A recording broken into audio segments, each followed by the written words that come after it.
দ্রব্যমূল্যের ঊর্ধ্বগতিতে মানুষের হাঁসফাঁস অবস্থা। এর মধ্যে আসছে রমজান মাস।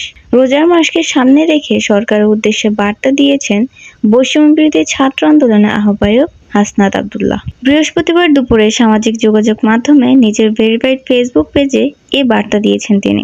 হাসনাত আব্দুল্লাহ লেখেন, সামনে রোজা আসছে, জনগণের জীবনের সহনশীল পর্যায়ে রাখতে হবে। দ্রব্যমূল্যের দাম মানুষের নাগালে যেন থাকে।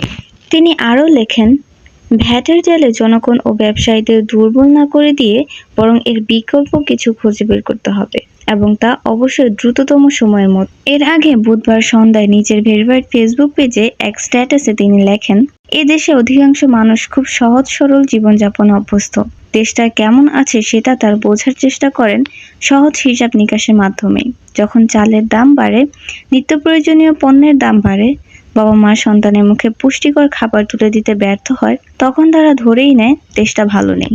তিনি আরও লেখেন, লুটপাটের অর্থনীতি জারি রেখে দেশের বিপুল পরিমাণ অর্থ বিদেশে পাচার করা হয়েছে।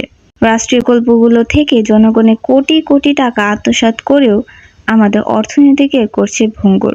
চাঁদাবাজি অত্যাচারে অতিষ্ঠ হয়ে অনেক তরুণ উদ্যোক্তা ব্যবসা করতে পারেনি, কিন্তু বিগত স্বৈরাচার আমাদের বলতে দিত না।